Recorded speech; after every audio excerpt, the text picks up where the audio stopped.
Hi, I'm Mark Billinge, and we're sitting in the famous debating chamber of the Cambridge Union Society.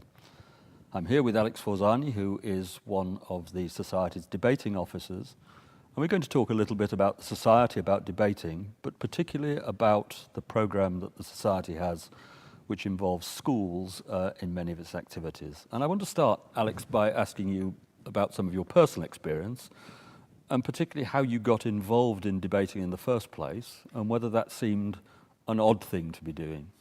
I did get involved in debating whilst I was at school. When I was about 14, 15, I got involved in the school's debating society.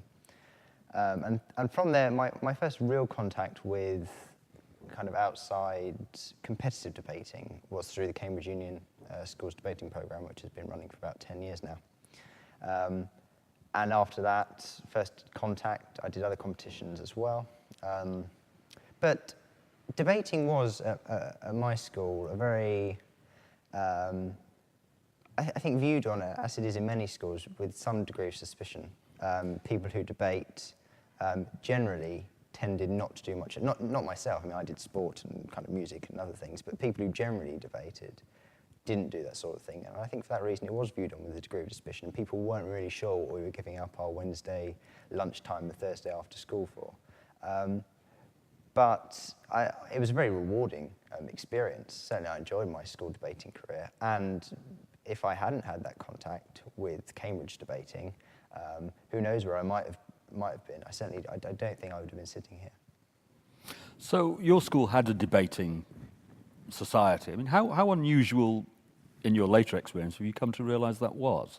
I think I have to recognise that I was quite fortunate to go to a private school where debating societies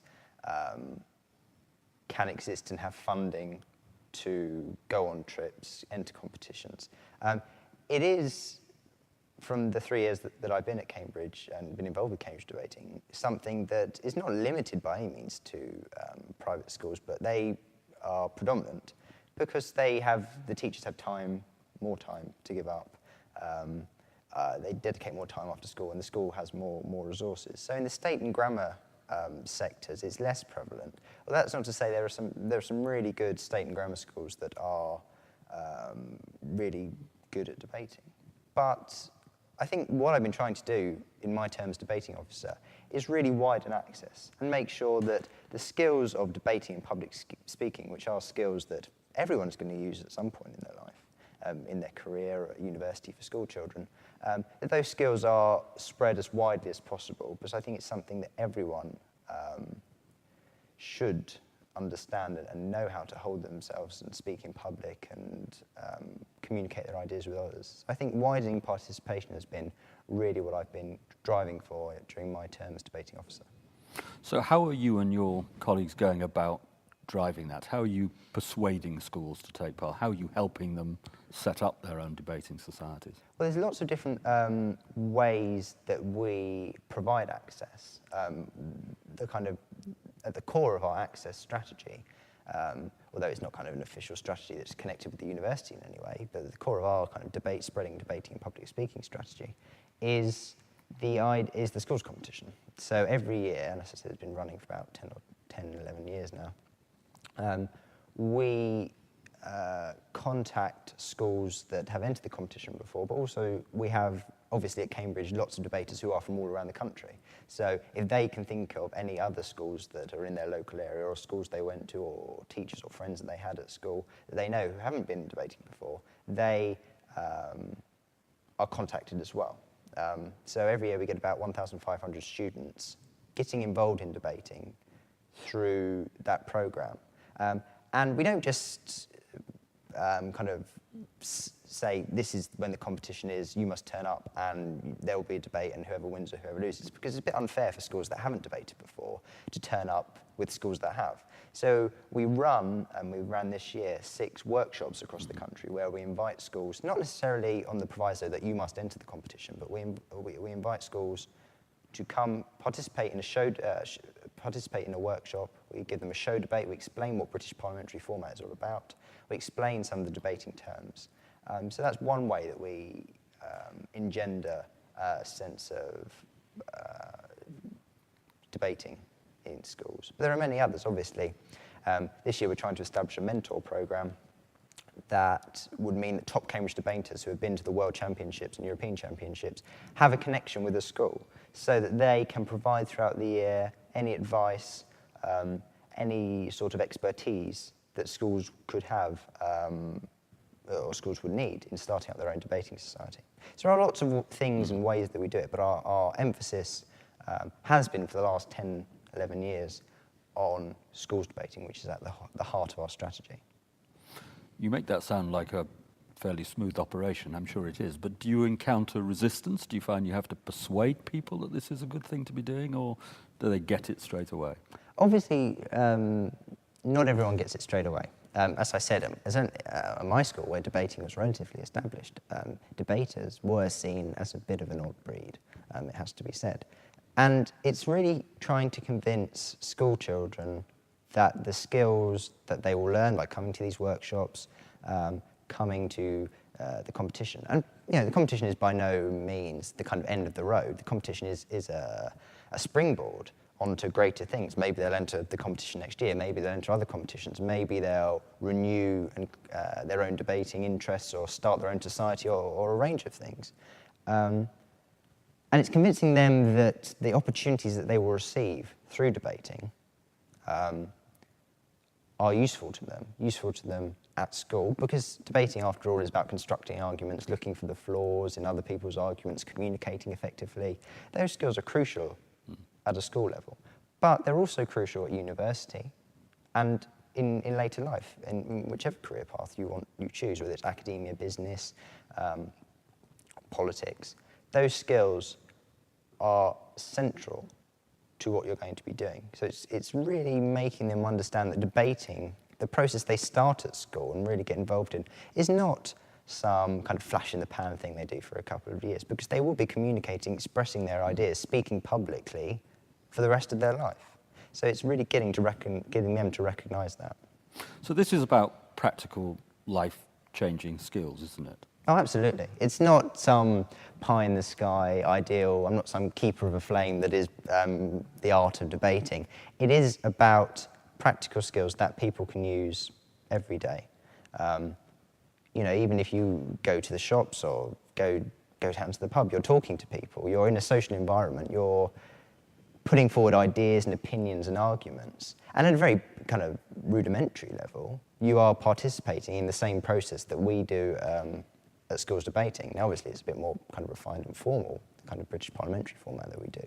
But being able to construct ideas and look for flaws, look for criticisms, and being able to persuade people that you are right and they perhaps should change their view, that is central to what human beings do and what people do in their everyday lives. So the emphasis is really about practical skills, and getting children and school kids to really understand this is one of the big battles that we wage in a way. So obviously, to a substantial extent, this is about giving people these additional skills that help them make the most of their potential, whatever they're doing. But I think you're a particular example, aren't you, of how there was a very practical and direct outcome of involvement in debating in terms of why you're sitting in this chair now. Well, as I said, my first contact with the world of universities was through the Cambridge Union Skills Competition when I was 16. And previously, I had always supported, if that's the word, kind of Oxford in the boat race or the varsity rugby. And I always thought that I would go to Oxford. But it was only really through speaking to people from Cambridge Debating, because obviously they came to my school to judge us, and then we kind of, when we progressed to the regional finals, we met some new people who did different subjects. That communication and just talking to the people from Cambridge Debating was an incredible opportunity for us to kind of get information as school children about what Cambridge is like, what course they're doing, why they did it, what the application process they did was like. And I think that's another role that we fulfill. Although, as I've said, we're not part of the kind of university's centrally directed access scheme, we do provide an incredibly good advertisement for Cambridge, because a lot of the people that debate are highly motivated, highly intelligent. They do lots of other things as well. They do drama, they do sport. So we can answer questions. We can answer students' questions. And not to say that we're going to kind of force them to go to Cambridge, because no one forced me to go to Cambridge, but it was just that real connection that I was able to establish with a few debaters that changed my mind about where I wanted to go and what I wanted to do. So I think definitely if I had no exposure to debating, I definitely wouldn't have been in Cambridge. I wouldn't have been sitting here. So, I'm a school teacher, or I'm a pupil, I'm watching this. I want to get involved, I want to find out more. What should I be doing?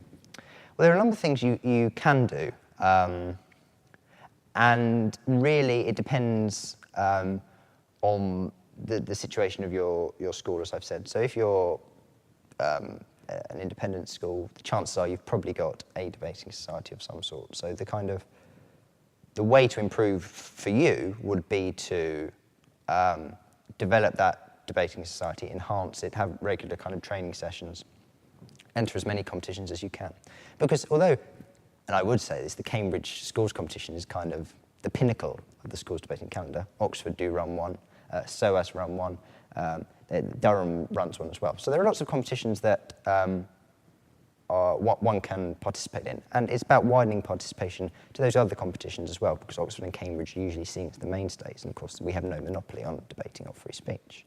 But if you're a school that hasn't participated in debating before, the best thing to do is come to our workshops that we run, as I've said, or start with a couple of students just developing your own debating society. And the crucial thing here is not to be worried about entering competitions, because there's a lot of stigma attached, as I've said, to what debating is. But there's also a fear, I think, on the part of teachers that they won't be able to afford it, or entering all these competitions. And that's where our access scheme, I think, comes into its own. We provide, and have provided in the past, bursaries for schools so that they can compete. So we waive the entrance fees and we pay for their travel to come to competitions, so that they can participate. Because it's incredibly unfair if you've got two kids who are really bright and motivated and want to participate and would win and go through. And certainly when I've been judging schools rounds this year, I've put through people who'd never debated before, but because they were really good and they were there because of bursaries. So I think that part of it is crucial. There are lots of things one can do. It's just about finding the route that's right for you. There's no kind of checklist that a school has to do in debating, but it's about finding what balance is right for you. But you and your colleagues are always happy to hear from any school, or indeed individual, who wants to know more. Absolutely. When we go out to these debating competitions, we make a point of saying, if you, in terms of feedback, if there's any feedback you want, we give them our email addresses, phone numbers. So if you want any feedback or any advice in the future, you can contact us. And people are more than welcome. People watching us are more than welcome to contact us, the debating officers. So yes, that's absolutely fine. Finally, I'm that school pupil who enjoys playing football and hanging around with my mates, and I need a bit of persuading. Can you tell me, in just a few words, why I should get involved in debating?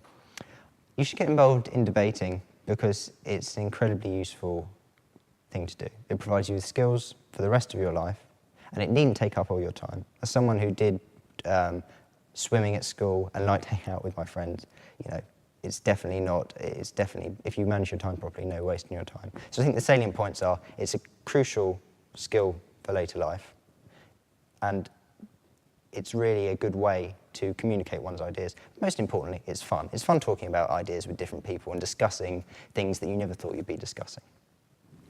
Thank you. Thank you.